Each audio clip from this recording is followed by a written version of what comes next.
Bonjour à tous, chers amis. Nous sommes aujourd'hui la paracha Béalotra, une paracha qui est passionnante.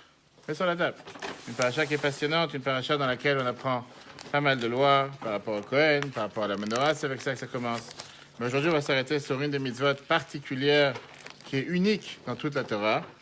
Et ça, c'est la fête qui s'appelle Pesach Sheni, le deuxième Pesach. Et ce qu'on va voir aujourd'hui ensemble, quelle est cette idée bizarre? Pourquoi particulièrement Pessah, on a ce devoir de pouvoir rattraper pour quelqu'un qui n'a pas pu faire les choses en son temps? On lui dit, c'est pas grave, tu n'as pas fait les choses en son temps, tu pourras le faire plus tard. On n'a jamais vu une chose pareille pour aucune autre mitzvah dans la Torah. Leilu Nishmat, Mesudita, Bat Shalom. On n'a jamais vu une chose pareille. On n'a jamais vu une chose pareille pour n'importe quelle autre chose. On n'a jamais vu un patron que l'enfant n'est pas venu, l'employé n'est pas venu au travail et qui dit, bon, c'est pas grave, je vais rattraper un autre jour, je vais rattraper une autre fois. Il n'y a pas de rattrapage, tu n'es pas venu, tu as manqué une journée. Qu'est-ce que ça veut dire rattraper? Comment se fait-il que tout d'un coup, quand on arrive à la mitzvah de Pessah, vient la Torah et la Torah, elle te dit, c'est pas grave, tu n'as pas fait hier, tu as un mois plus tard pour pouvoir le faire. Qu'est-ce que ça veut dire une chose pareille? Tu n'étais pas là à l'heure, il n'y a pas de rattrapage.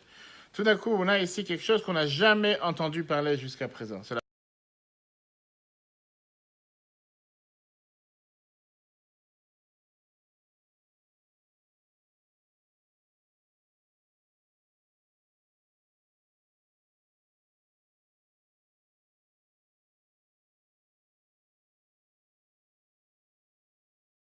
quoi qu'il arrive, quoi qu'il arrive, à l'heure.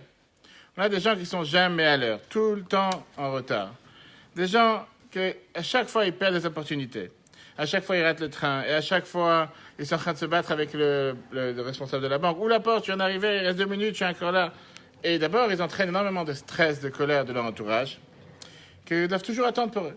Ils sont jamais à l'heure. Te dis un rendez-vous à l'heure, sois à l'heure pour être en retard. Je te dis 13h, c'est 13h. 13h15, 13h15.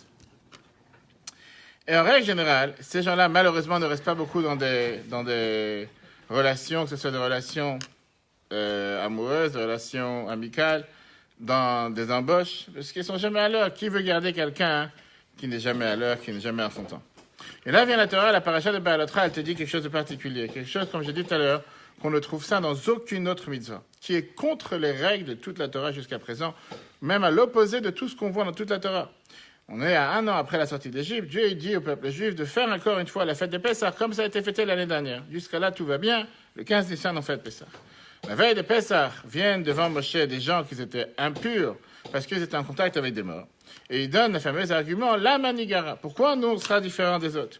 Pourquoi nous, on va perdre la possibilité de pouvoir faire la fête de Pessah, qui doit être faite seulement avec pureté? Alors, qu'est-ce qui s'est passé avec ces personnages? La Gemara Souka, page 25.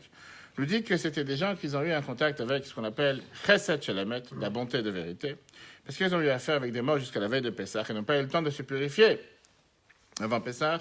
Il y en a d'autres qui disent que c'était Michaël et Eltsaphan, les cousins d'Aaron, qui se sont occupés de l'enterrement de Nadav et Avihu, les enfants d'Aaron, qui sont morts au Chodesh Nissan.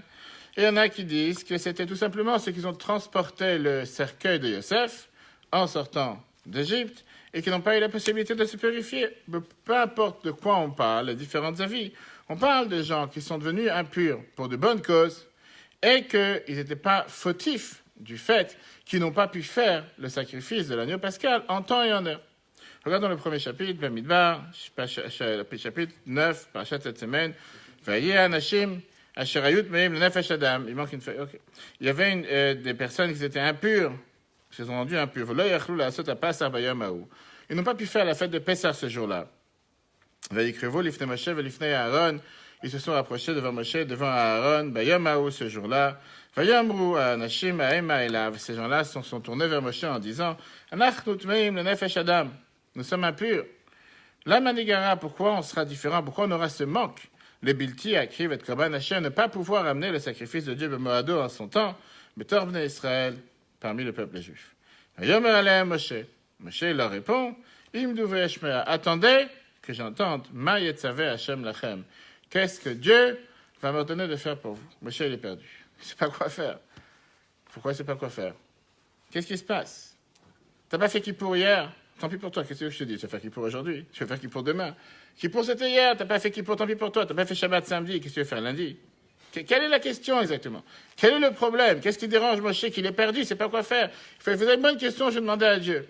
T'as pas écouté les 10 commandements de Shavuot, t'as pas écouté une semaine plus tard, t'as pas écouté, tant pis pour toi. Qu'est-ce que tu veux que je te fasse? Combien? T'as pas mis les tefillines aujourd'hui, il faisait jour, tu te réveilles à 2h du matin, je vais les mettre maintenant. Qu'est-ce que tu vas gagner? Il fallait les mettre dans la journée, etc.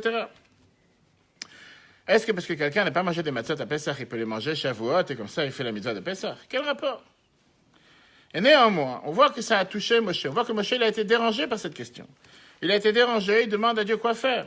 Et là, tout d'un coup, Dieu il vient ici avec une nouveauté. Il vient avec une révolution qui n'a pas existé jusqu'à présent et qui n'existera plus. Ça n'a pas existé dans aucune autre mitzvah. D'abord, Hachem el Moshe les morts. Dieu il dit à Moshe, d'abord el Bnei Israël, parle au peuple juif, les morts en disant, Ish, n'importe quel homme, qui est tamel à nefesh, quand il sera impur, au beder rechoka, où il est parti dans un chemin lointain. Lachem pour vous, o le dorotechem, ou pour vos générations. Ve'asa pesach lachem, et il a fait un pesach pour Dieu, bachodesh hasheni, barba asayom, ben arbaim yasoto. C'était le 14 du soir, le premier pesach, l'après-midi, qu'il devait manger les matzot et borim. Il n'a pas fait le premier, il n'a pas pu le faire. Il fera le deuxième mois, le 14 Iyar, Pesach Sheni. Il fera la fête de Pesach, le deuxième Pesach. Voilà la révolution. Il n'y a pas de deuxième Kippour, il n'y a pas de deuxième Rosh Hashanah, il n'y a pas de deuxième Shabbat, il n'y a pas de deuxième quoi que ce soit. Il n'y a pas de deuxième Sukkot. Ça ne m'intéresse pas de sortir manger dans la Sukkot quand il pleut et quand il fait froid. Pas grave. Attends l'été, tu feras Sukkot en été quand ça t'arrange. C'est-à-dire quand ça t'arrange. Dieu dit à Moshe en 2 mots, la fameuse phrase, qui n'est jamais trop tard. Quand tu veux, tu pourras le faire. Tu n'as pas fait Pessah, le premier Pessah, pour le mois de Nissan, le mois d'hier, 1 mois après. Mais là, la réponse, elle est beaucoup plus large que la question. La question, elle était, qu'est-ce qu'on peut faire? Apparemment, j'aurais pu dire, tu n'as pas pu être là. Ben, tu es exonéré, tu es exempté. Pas grave, c'est pas la fin du monde. Là, Moshe demande à Dieu, ils ont une bonne intention, ils cherchent qu'est-ce qu'ils voudraient faire. Ils ne s'attendaient pas à avoir une telle réponse. Et tout d'un coup, Dieu il vient et dit, vous inquiétez pas. Même si c'est quelqu'un qui était pur le premier Pessah, même si c'est quelqu'un qui pouvait le faire, mais il n'était pas à Jérusalem ce jour-là, parce qu'il était Beder et Rechoka, il était dans un chemin lointain, viens la Torah, tu t'inquiètes pas, tu n'as pas pu prendre le train, tu as raté l'avion, je sais pas, Transavia t'a planté, va savoir ce qui s'est passé, c'est pas grave, prochaine fois tu pourras faire Pessah. La halakha continue en te disant que même si c'est quelqu'un qui n'était pas à Jérusalem volontairement, pas quelqu'un qui était juste involontaire, volontairement, il n'a pas fait l'effort qu'il aurait dû faire pour être à Jérusalem pour le premier Pessah, lui aussi peut compléter avec le deuxième Pessah. En 2 mots, la notion que Dieu est en train de donner, c'est qu'il n'est jamais trop tard pour attraper un train que tu as raté. Tu as raté le train à Gare de Lyon, Gare du Nord, c'est pas grave, tu le rattrapes. Hein? Attends une seconde, on va tout de suite voir après. Ce qui est bizarre dans cette réponse que Dieu a donnée, c'est quand même pas normal. Il y a quelque chose qui ne va pas ici. Où tu as vu que quelqu'un qui a raté le train, il peut tout d'un coup le reprendre. Tu l'as raté, tu peux courir, tu peux crier ce que tu veux. Le train ne t'entend pas, il est parti, il ne va pas t'entendre. Qu'est-ce que tu veux qu'il te fasse? T'es parti. Tu ne peux que pleurer sur le lait versé. Qu'est-ce que tu vas faire? Tu vas le remettre dans la bouteille. Tu vas le remettre dans la bouteille. Regardons Rambam, Maïmonide. Dans les lois du sacrifice de l'agneau pascal, il te dit le chapitre 5. Quelqu'un qui était impur quand on devait amener le sacrifice de l'agneau pascal. Qui ne peut pas participer au sacrifice. Ou bien il était dans un chemin lointain.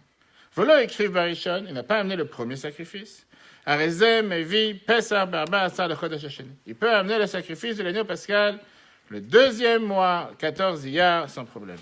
Ezid, Rambam te dit, Maïmonide, que si jamais c'était un cas dans lequel il a fait exprès, volontairement, Velo écrive et il n'a pas amené le sacrifice Barishon le premier, Makriv Besheni, il peut amener le deuxième mois. Si quelqu'un ne comprend pas comment cette histoire elle est dramatique, vient le rabbi nous écrire dans la Yom Yom, Dose de sagesse journalière, le premier livre que le rabbi a écrit en 1943, le jour du 14 Iyar. Pesach Sheni, c'est quoi la notion qu'on apprend de cette fête du deuxième Pesach? Inyano, on apprend chez Erf Pa'am Lo Avud, qu'il n'y a jamais quelque chose de perdu. Yecholim Tamid Letaken, on peut toujours réparer. Un fil ou Mishaya Tamé, même quelqu'un qui était impur. Mishaya Bader Rechoka, même si quelqu'un il était dans un chemin lointain. Un fil ou Lachem, même si c'était pour vous, ça veut dire Shaya Birtsono, que c'était volontairement. Afal Piken Yecholim Letaken, on peut toujours réparer. Quelque chose, comme je disais tout à l'heure, c'est quand même une bombe que jusqu'à présent, on n'a jamais entendu parler dans toute la Torah, et on n'entendra pas parler une autre fois. On n'a jamais entendu parler d'une telle opportunité, d'une telle option de pouvoir réparer quelque chose, remettre dans la bouteille le lait qui a été versé. Comment tu peux faire retourner le train en arrière? C'est comme ça, on voit ça dans les films. Tu peux faire replay, tu mets que le train fait marche arrière. Mais dans le réel, ça marche pas. Tu étais à la gare, tu as raté le train d'une minute, tu peux que pleurer de voir que le train est en train de partir devant toi, c'est fini. Il revient pas en arrière. Pessah, ça aurait dû être le jour de la sortie d'Égypte. Comment tu peux fêter cette fête un mois plus tard? C'est comme si tu dois fêter l'anniversaire de mariage de ton anniversaire. Et tu as oublié le jour de l'anniversaire de ton mariage parce que pas forcément c'était le jour le plus joyeux de ta vie.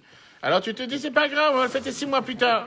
Il y a des gens dans la vie, tu as raté l'anniversaire de mariage, t'as raté cette fête, Qu'est-ce que ça veut dire que t'as pas fait Pessah? C'est pas grave, tu feras un jour plus tard, un mois plus tard. Comme j'ai dit tout à l'heure, Shabbat, j'avais un match de foot à regarder, je pouvais pas faire Shabbat. Pas grave, je fais le Shabbat mardi. Dieu te dit, c'est pas de problème. Tout le temps que tu fais Shabbat, une fois tous les 7 jours, quand ça t'arrange. Puisque je devais aller en Espagne, va savoir, tu feras quand ça t'arrange. Ça veut dire une chose pareille. Ça, c'est numéro 1. Numéro 2, pourquoi cette notion de vouloir donner la possibilité de rattraper? C'est particulièrement dans cette fête. Si cette notion, elle existe, pourquoi tu ne vas pas donner faire un deuxième Kippour?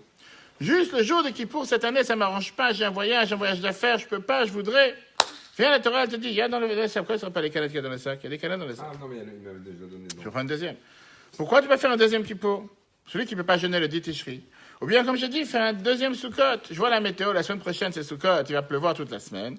Ok, on va décaler Sukkot d'une semaine, c'est pas grave. On dit volontairement. Qu'est-ce que ça dit, on va décaler d'une semaine? Je vois que la semaine après Sukkot, il va faire beau. Là, je vais commencer à faire Sukkot. Pourquoi faire Sukkot quand ça m'arrange? La question qu'on a dit, c'est une question qui est générale, parce que pas seulement le fait que Dieu te donne la possibilité de rattraper le train que tu as perdu. Pourquoi juste dans cette fête, la fête de Pessah? Alors, il y en a qui disent qu'on parle ici de ce qu'on appelle un plan B. Aujourd'hui, le ministère de l'Éducation, les élèves sont en train de passer les examens, le bac, tu n'as pas réussi le premier examen, ou tu n'as pas pu faire le premier examen, tu as ce qu'on appelle une période de rattrapage dans laquelle tu n'as pas pu être présent, je sais pas, le 10 juin pour le premier examen. On te dit, tu peux venir le 10 juillet, ou le 5, ou le 25 juin, et tu pourras faire l'examen. Pourquoi pas? On peut comprendre que quelqu'un il a un imprévu, quelqu'un il était malade, quelqu'un il a une opération, quelqu'un, peu importe. Il n'a pas pu être là le premier à la date officielle. Il a un mode de rattrapage. Ça, on aurait pu dire si c'était par rapport à une fête tout court. Mais là, on parle quand même de la fête de Pessah, que la Torah te dit que celui qui ne fait pas cette fête, il est chayav karet, qui veut dire il est retranché du peuple juif. Donc on te dit que comme c'est quelque chose de tellement important, Dieu te donne une deuxième opportunité. Sauf qu'on a un problème. Parce que la Gemara, elle te dit qu'on a un débat. Est-ce que le deuxième Pessah, c'est un rattrapage du premier ou c'est une fête à part entière? C'est une vraie fête tout court, regel bifnatzmo. Et la halakha te dit que le deuxième Pessah, c'est une fête à part entière. Ça n'a rien à voir avec le premier Pessah. Bien sûr, c'est un rapport, mais c'est pas à tel point qu'un converti qui se convertit entre le premier Pessah et le deuxième Pessah, et donc, il n'avait pas l'obligation de faire le premier Pessah. Si c'est un simple rattrapage, alors il n'est pas censé de faire le deuxième, puisqu'il n'avait pas le devoir de faire le premier. À tel point que c'est exactement la même chose pour chaque enfant qui devient bar mitzvah entre le premier Pessah et le deuxième Pessah, puisqu'il n'avait pas l'opportunité, il n'avait pas le devoir de faire le premier. Est-ce qu'il a le devoir de faire le deuxième? Et on sait que la halakha te dit qu'il a le devoir de faire le deuxième. Pourquoi? Parce que ça n'a rien à voir avec le premier. Bien sûr, c'est en corrélation avec le premier, mais au final, c'est une fête à part entière. C'est pas seulement une deuxième fête, c'est pas seulement une date de rattrapage, mais c'est une nouvelle fête. Aujourd'hui, on ne fait rien, concrètement. Aujourd'hui, on n'a pas le temps, on n'a pas le sacrifice, mais je parle dans l'idée. Ça, c'est ce qui devait se passer. Dieu te donne un nouveau. Question? Ça a été instauré par la Kadosh Baruch Hu. C'est dans la paracha. Paracha de cette semaine. Bien sûr, c'est la paracha de cette semaine. Dieu te donne la possibilité à nouveau de faire Pessah et de monter sur le train un mois après que le train a quitté la station. Regardons comment Rambam te dit ça dans la mitzvah positive numéro 57. Tzivanu lishrot à Pesach Hasheni, Dieu te donne l'ordre d'amener le deuxième sacrifice de Pessah, Mishenimna Mimenu, celui qui lui a empêché, Milishchot Pesach Harishon, qui n'a pas eu la possibilité, d'amener le premier Pessah. Vekan, yesh la makshema comme l'akshatalai. Il y a celui qui veut venir poser des questions contre moi, il peut me poser cette question. Maïmonide dit, Lama t'amené Pesach Sheni qui mitzvah bifnaatzma. Pourquoi tu comptes le deuxième Pessah comme une mitzvah à part entière? Arezé soter, ça contredit. Mashik dam tabashor et shashvis, que toi-même, toi Maïmonide, tu as dit dans les bases fondamentales de compte des mitzvot, dans la 7e base. Bambrecha, tu m'as dit, chez prat echad betoch mitzvah, lo yimne mitzvah bifnaatzma. Qu'un détail d'une mitzvah ne peut pas être compté comme une mitzvah à part entière. Si le deuxième Pessah, c'est un détail du premier Pessah, pourquoi ça fait partie des 613 commandements? Ça fait partie de la mitzvah de faire Pessah. C'est une soukaz, c'est un fichier dans un fichier. C'est pas un fichier séparé. Yeda Makshe, Ramam te répond, sache que celui qui pose une telle question. Shach Hachamim, Chalkou, Pesach Sheni. Il y a eu un débat entre les sages. Est-ce que le deuxième Pesach, Imiyeh Kedin Arishon, est-ce qu'il est comme le premier? Ou il y aura un ordre particulier, Bifnei Atzmo, Venifseka, Alacha, c'est une mitzvah à part entière. Et là, Alacha, elle te dit, Sheotzivui Bifnei Atzmo, que c'est une mitzvah à part entière, une mitzvah pour elle-même. Ou le Fichach, et c'est la raison pour laquelle, Raoui Limnoto, que mitzvah Beatzmo, je dois la compter comme une mitzvah, je dois la compter comme une mitzvah pour elle-même. Et tu termines, comme on l'a dit tout à l'heure, la reine, c'est pour ça que Ger Shenit Gaïa, un converti qui se convertit, Ben Shnei Pesachim entre les deux Pesach, Osei Pesach Sheni doit faire le deuxième Pesach. Oui. Pesach Sheni, on est carré aussi? On va y arriver. La question qui est demandée est la suivante. Qu'est-ce qui a fait que Dieu, depuis le départ, t'a donné ici deux rails pour la fête de Pesach? Ceux qui viennent à l'heure et ceux qui viennent en retard. Comment est-ce possible? Comment est-ce possible que depuis le départ, Dieu te dit, tu peux choisir ton itinéraire? Tu as ceux qui sont dans la voie de droite, ceux qui sont toujours lents, qui font du 20 à l'heure sur l'autoroute, et tu as ceux qui font du 180 sur la voie rapide. Et tu choisis tu peux faire ce que tu as envie. Ça veut dire une chose pareille. Comprendre que quelqu'un n'a pas pu, qui peut être exempté. Mais là, on te dit que clairement, quelqu'un que depuis le départ, il n'a pas fait les choses comme il fallait. Regardons la question, comme le Rabbi l'a dit, dans le côté Sichot 18, page 118. L'homme ouvert, Rabbi dit, je ne comprends pas une chose pareille. Gam, le dad Rabbi, même d'après Rabbi Yehuda, qui est le maître de la Mishnah, qui te dit que Pesach Sheni ou Regal Bifnatzmo, qui te dit que Pesach Sheni c'est une fête à part entière. Achiou, Shaer, Rak et Tzelmi, chez le Kriyat Pesach Rishon. L'obligation, elle était pour qui? Concrètement parlant, pour celui qui n'a pas fait le premier. Parce que, Miché écrit Vetarishon et non écrit Vetasheni. Celui qui a fait le premier, il ne fait pas le deuxième. On est d'accord? Donc, tu peux tourner dans tous les sens. Si tu es parti avec le premier train, tu n'es plus à la station, parce que le train il est déjà parti. Si tu as fait le premier Pessah, tu ne fais plus le deuxième. Donc c'est seulement pour celui qui n'a pas fait le premier. Alors pourquoi Rambam te dit que c'est une fête à part entière? Si tu me dis que c'est une fête à part entière, ça veut dire quoi?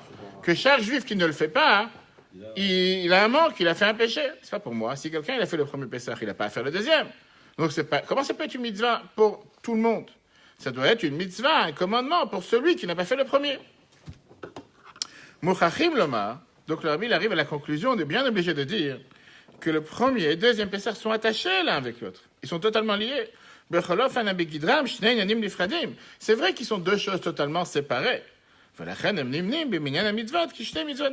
pour ça qu'ils sont comptés dans le compte des mitzvot comme deux mitzvot séparés, mais ils sont quand même liés. C'est pas vraiment deux fêtes. Nous, d'un coup, on a inventé une nouvelle fête, que tu fais le Seder de Pessah le 14 Nissan au soir, et tu fais un autre Pessah, il n'y a pas de Seder à faire ni rien, le 14 Iyar. On est bien obligé de dire qu'il y a ici quelque chose de profond derrière toute cette idée. Et donc, comme on l'a dit tout à l'heure, c'est pour nous montrer que Dieu il a décidé de faire un nouveau chemin dans le service de Dieu. Il y a, comme on a dit, il y a la voie normale, comme toutes les mitzvot de la Torah, celui qui fait les mitzvot en son temps, il y a la voie secondaire. La voie l'itinéraire bis. Ça fait penser un peu à l'histoire de la Mila, si on n'a pas fait la Mila au 8e jour. Le 8e jour, il est passé que... 100%, mais sauf que la mitzvah, elle n'est pas 8e jour ou pas 8e jour. La mitzvah originale, c'est qu'un être humain un homme doit être circoncis. Mais non, le détail, c'est quand ça doit être fait. S'il ne l'a pas fait ce détail-là, il a toujours cette obligation d'être circoncis, que ce soit 8 jours, 8 ans, 80 ans. Mais la mitzvah, elle est la mitzvah d'être circoncis. Après, il y a le détail qui est rajouté, que quand c'est le 8e jour. Mais la Torah te dit que quelqu'un qui n'a pas pu faire le 8e jour, il peut le faire à 1 mois, 2 mois, 1 an, 10 ans, 20 ans, 30 ans. On peut dire qu'il a dû rattraper.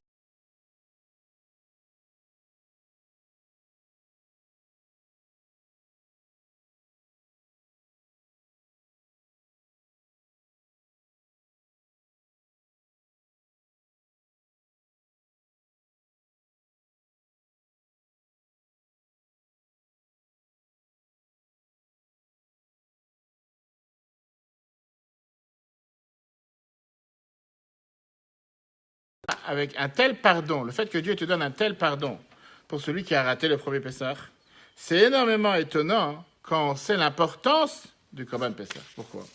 Parce qu'il y a des mitzvot, il y a des commandements qui ne sont pas tellement déterminants dans notre relation avec Dieu. Et donc on aurait pu dire que Dieu il va te pardonner si tu as raté la mitzvah. C'est pas la fin du monde. Il y a des mitzvot que bon, si tu as raté, on peut fermer l'œil. Pessah fait partie des 2 mitzvot les plus graves de toute la Torah, de tous les 248 mitzvot positives, qu'on va tout de suite voir. Et donc la question, elle est doublée. Comment est-ce possible que Dieu avec une mitzvah si importante, est prêt à pardonner le fait d'avoir raté de faire la mitzvah, en plus, pour quelqu'un qui ne l'a même pas fait quand il aurait dû le faire, quelqu'un que volontairement il a dit, laisse-moi tranquille, j'ai pas envie d'aller à Jérusalem maintenant, je suis fatigué, je suis à Eilat, j'irai à Jérusalem la semaine prochaine. Pourquoi? On a dit tout à l'heure que c'est comme ça, ça fait partie des deux mitzvot les plus graves, Pesach et la circoncision, qui sont les deux seuls mitzvot sur lesquels on a ce chayav karet de pouvoir d'être retranché du peuple juif. Regarde la Mishnah, le chiffre 2. Mishnah Kritut, chapitre 1, verset 1, te dit, Shloshim veshesh kritot b'Torah, il y a 36 manières de pouvoir être retranché du peuple juif dans la Torah. Et parmi les mitzvot positives, il n'y en a que deux, Pesach et Mila, la circoncision et le sacrifice de l'année pascale. Ce lien qui vient entre ces deux mitzvot, quel est le point commun entre les deux? C'est le fait que c'est les deux dans lesquels on rencontre le prophète Élie. Eliyahu vient être présent à la circoncision, c'est la raison pour laquelle on a l'habitude d'avoir la chaise d'Eliyahu Hanavi. Et la deuxième fois, c'est le soir de Pessah qui vient dans chaque maison juive. On a l'habitude de lui verser un verre. Rajouter un couvert si tu veux. Quand beaucoup de communautés ont l'habitude de rajouter le 5e verre, de verser le 5e verre, pour Eliyahu Hanavi, on ouvre la porte de la maison, on dit Shvachamatra pour laisser rentrer Eliyahu Hanavi dans la maison. Quel rapport il y a entre ces deux mitzvot?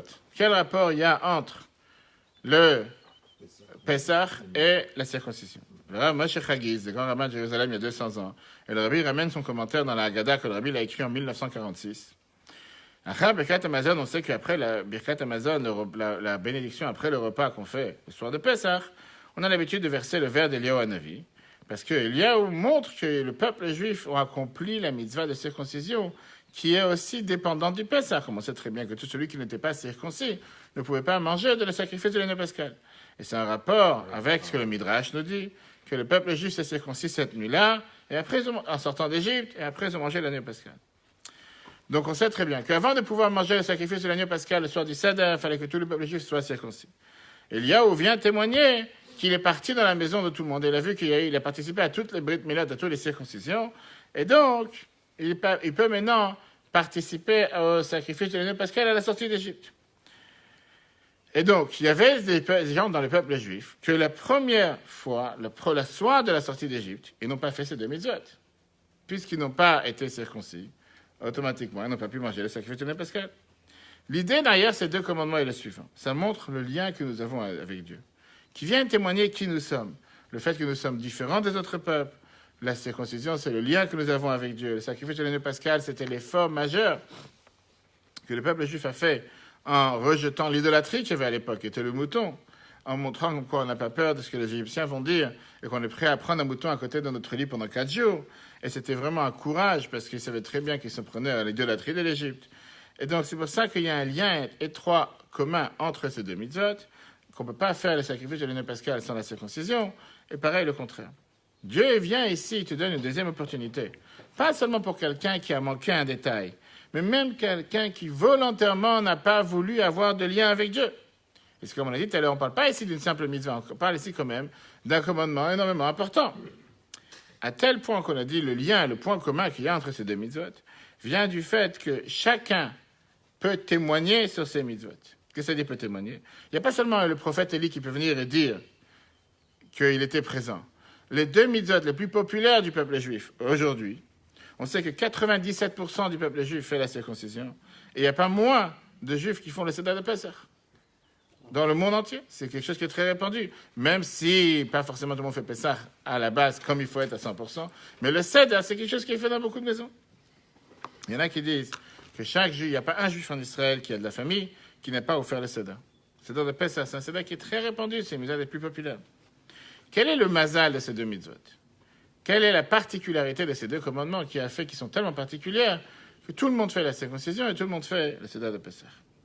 L'explication est la suivante. Il y en a qui disent que les mitzvot sont particulières du fait que nos parents l'ont fait avec une totale messirut nefesh, abnégation de soi. Et un enfant n'aime pas abandonner les choses sur lesquelles ses parents se sont donnés, ils ont sué, ils ont travaillé dur pour pouvoir l'avoir. Un enfant essaie de remarquer qu'est-ce qui est important pour Pessah et qu'est-ce qui est important pour ses parents et sur lesquels ses parents ne vont pas transiger. Par rapport au Korban Pessah, on sait que le peuple juif a fait un tel messirut nefesh, un tel don de soi, de prendre le mouton la veille de Pessah, alors que c'était l'idolâtrie d'Égypte, et ils étaient tous asservis à cette idolâtrie. Pareil par rapport à la circoncision, la Gemara Shabbat, page 130, nous dit que n'importe quelle mitzvah qu'on sait que le peuple juif a donné sa vie au moment de décret pour pouvoir le faire, on a toujours maintenu dans nos mains, on est toujours en train de le faire. N'importe quelle mitzvah qu'on l'a fait avec joie, on continue encore à la faire avec joie. Qu'est-ce qu'on voit de là? Que ces deux mitzvahs sont liés étroitement, qu'on veuille ou pas. Et donc, premièrement, pour récapituler, sacrifice de l'année pascale, c'est une des deux mitzvot sur lesquelles on a cette obligation que si quelqu'un ne l'a pas fait, il est chayav karet de retrancher du peuple juif. Deuxièmement, ça vient témoigner sur nous, le peuple juif, que nous sommes juifs, comme la circoncision. Troisièmement, il est accompli par le peuple juif jusqu'à aujourd'hui, même si on ne fait pas le sacrifice aujourd'hui, mais le Seder de Pessah. Vient la question et se renforce encore beaucoup plus fort par rapport à ce qu'on a dit jusqu'à présent. Comment Dieu peut pardonner le fait que quelqu'un n'a pas fait cette mitzvah volontairement et il est prêt pour lui de remettre les pendules, de remettre les horaires, de faire venir le train de retour dans la gare pour faire comme si, même s'il a raté, il n'aurait pas raté, c'est pas la fin du monde. Avant de rentrer dans les détails, regardons un autre point important que la Bible nous montre sur cette mitzvah et qui vient nous donner une partie de la réponse. Rashi nous dit que toute cette paracha dans la paracha de cette semaine de Pesach Sheni vient nous démontrer ce que la Torah nous dit qu'il n'y a pas d'ordre dans la Torah. La Torah n'a pas été écrite de manière chronologique. Puisque la paracha de Pesach, elle a été dite dans le mois de Nissan, elle a été dite quand? Au début de la deuxième année après la sortie d'Égypte. Alors que la paracha qui est dans le début de la Midbar, le fait de compter le peuple juif, elle a été donnée le premier du deuxième mois. Donc on voit que ce n'est pas écrit en note, c'est écrit totalement en désordre. Pourquoi, juste par rapport à la mitzvah de Pesach, vient la Torah te montrer ce point qu'on connaît, qui est dans toute la Torah, que la Torah n'est pas écrite de manière chronologique? On aurait pu te dire ça dans n'importe quel autre événement. Le Rabbi te dit que ça, c'est la leçon qu'on apprend de Pesach Sheni. Qu'il n'y a pas d'ordre dans la Torah, que la Torah n'est pas émentionnée du fait qu'on peut avoir du retard. Ça ne veut pas dire que c'est comme ça que chaque patron doit se comporter et chaque employé doit se comporter. La Torah te dit que même un juif qui se réveille en retard, après que Pesach est passé, il a la possibilité de faire Pesach comme s'il n'a pas raté le train. Regardons le Rabbi dans l'écoute Sichot 23, page 70. On peut expliquer qu'est-ce que ça veut dire qu'il n'y a pas d'ordre chronologique dans la Torah. On l'apprend particulièrement de la fête de Pesach Sheni. Cette mitzvah qui a été transmise au peuple juif, chez le Alpi Seder, pas d'après l'ordre normal, et chez le écrivou, et comme on appelle ça pour ceux qui n'ont pas fait le sacrifice de l'agneau pascal en son temps.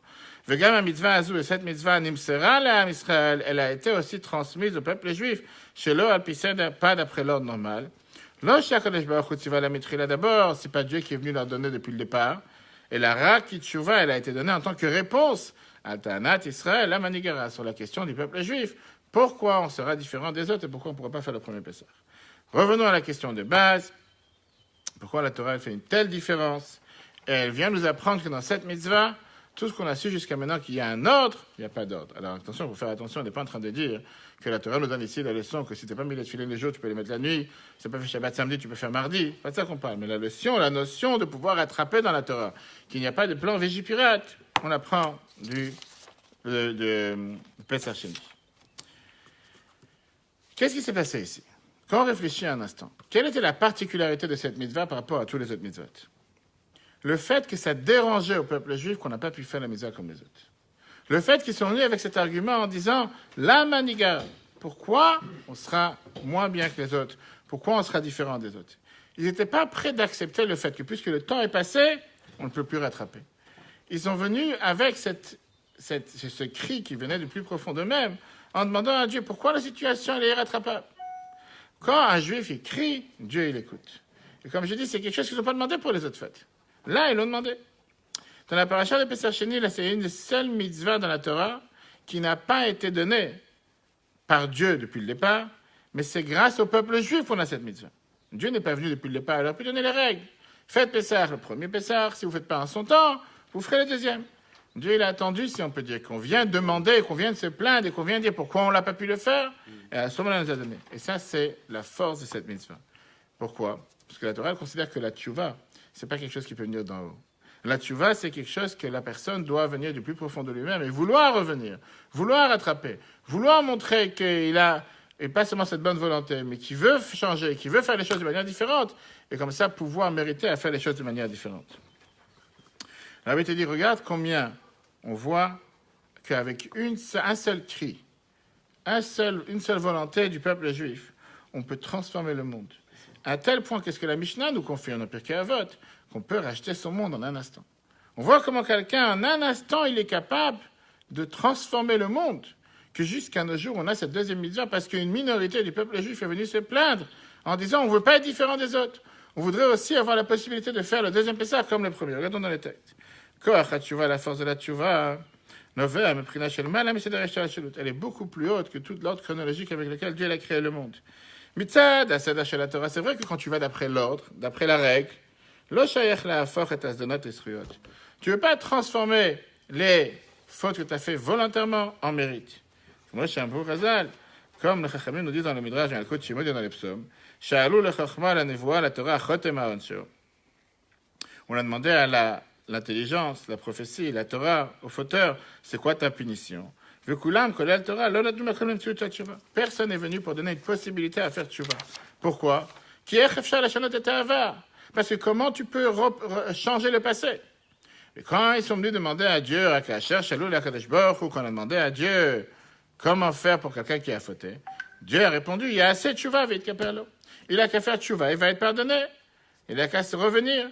Pourquoi? Parce que chez Ken, parce que si on va d'après ce qui est plus haut que les lois de la nature, plus haut que l'ordre chronologique, comment Dieu a créé le monde, Sham pour Dieu, ou le noir, l'obscurité, la lumière est la même chose pour lui. Gamara yachol et le tov. Même le mal peut se transformer en bien. Al pise d'après ça, nous va comprendre. Et Azéakashelam leur crie la manigara, pourquoi on est différent des autres. Chez Kamitzad, la Torah chez la parce que quand tu parles de la Torah pour elle-même, Atshuva lo yechola le'oil leshanot et ha'avar. D'après les règles de la Torah, la Tshuva ne peut pas aider pour changer le passé. Vela'afoch et ha'azonot l'estriyot est de transformer les fautes volontaires en mérite. Rak seulement. Aledei sheyehudi mitorer, quand un juif se réveille, bitnoua shel Tshuva, avec un mouvement de Tshuva, la manigara, pourquoi je ne pourrais pas rattraper? Zemagia, ça arrive à Teshalou la Kadesh Baruch Hu, jusqu'à ce qu'on demande à Dieu. Ou Misham, et de Dieu, Magia, Tshuva, vient la réponse, She'en davar avut, qu'il n'y a pas de quelque chose de perdu. Yesh et atikun shel Pesach sheni, il y a la possibilité de pouvoir rattraper avec le deuxième Pesach. Et c'est ça que l'Agmara, vezema sh'Agmara mesaperet, que l'Agmara nous raconte dans la Tshuva shel Rabbi Elazar ben Dodeya. L'Agmara nous raconte avec la Tshuva de fameux Rabbi Elazar ben Dodeya qu'il a pleuré. Une fois qu'il s'est tourné vers les ciels et la terre, il s'est tourné vers tous ceux qui pouvaient l'aider pour prier pour lui. Il a vu que personne ne peut l'aider. Il a commencé à pleurer en demandant à Dieu de l'accepter, cette tchouva. Et Rabbi, il a dit, le Rabbi Yehuda, il a dit la fameuse phrase, Yesh koneh olamo bekama shanim, Yesh koneh olamo b'sha'ah echad. Il y a une personne qui peut racheter son monde en plusieurs années, et il y en a qui peut racheter son monde en un instant. Avodat tzadikim, le travail des tzadikim, des justes, des pieux, c'est de niveau en niveau, d'étape en étape. Mais c'est pour ça que ça prend plusieurs années.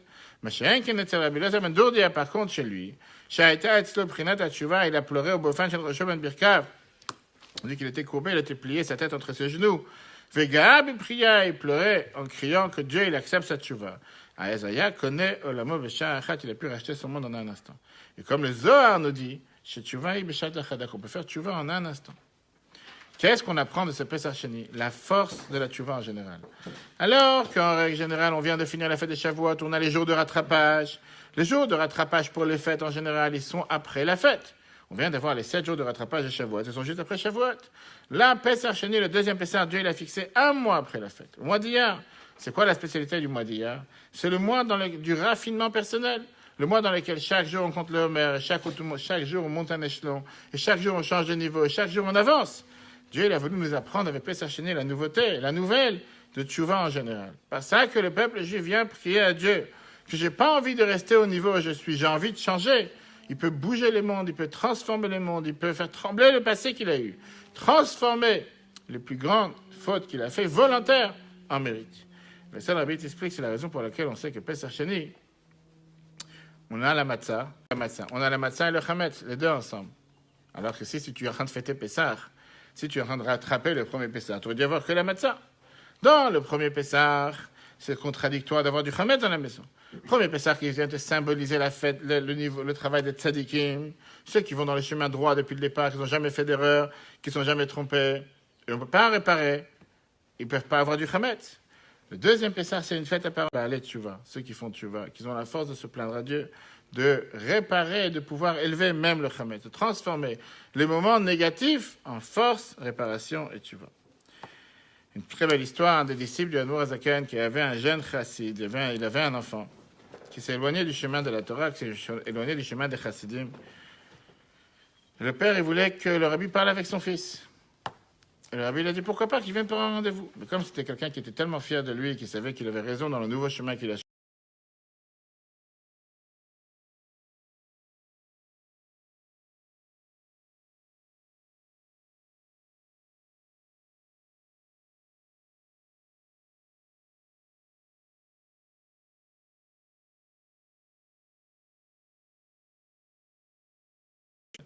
il lui dit, écoute, ce cheval coûte beaucoup plus cher. Pourquoi? Parce qu'il va beaucoup plus vite. Il lui dit, je ne comprends pas. Quel est l'avantage qu'un cheval de course va beaucoup plus vite? S'il fait une erreur dans la forêt, il peut en quelques instants se perdre totalement. Et le jeune qui répond, mais quand tu te rattrapes ton erreur et quand tu réalises que tu t'es trompé, il peut revenir sur la route aussi très rapidement. Et le rabbi qui lui dit, tu vois que quand tu te rattrapes, quand tu sais que tu as fait une erreur, tu peux aussi revenir rapidement. Quel enseignement on apprend de tout ça pour nous aujourd'hui? Combien de fois on prie tous les jours pour la Géoula, hein? Pas ça? Quel enseignement on apprend? Pourquoi les gens te demandent, pourquoi on n'arrête pas de demander que Mashiach arrive? 6 bénédictions, 3 fois 6, 18 par jour, sont consacrées à la Géoula, à la délivrance. Laisse Dieu faire les choses tranquilles. Qu'est-ce que tu as besoin de te mélanger dans les chemins de Dieu? Quand Dieu voudra envoyer Mashiach, il enverra. Qu'est-ce que tu as demandé tous les jours? 18 fois par jour, chaque Amida, 6 bénédictions, que Dieu il envoie Mashiach. La réponse, elle est que Dieu va libérer seulement celui qui veut être libéré, celui qui demande d'être libéré. Mais Dieu de Pesach Sheni nous a été donné, pas parce que Dieu voulait qu'on le fasse, parce que le peuple juif est venu se plaindre en criant à Dieu, pourquoi on sera différent des autres? Par ça que nous, on vient demander à Dieu qu'on veut avoir la délivrance, et que le Mashiach arrive, on mérite d'avoir la délivrance, et que Dieu fasse que ça se passe très prochainement. Voilà la merveilleuse leçon qu'on apprend dans la paracha de cette semaine. Le cours sera un replay sur l'application eTorah, E-T-O-R-A-H, sur Google et Apple dans quelques instants. Que Dieu vous bénisse et qu'on puisse toujours prendre le train à son temps. Jamais rater le train, mais savoir que si jamais on a raté le train, on n'a pas de plan Vigipirate dans la Torah, qu'on peut toujours réparer, toujours rattraper. Très bonne journée et à la semaine prochaine.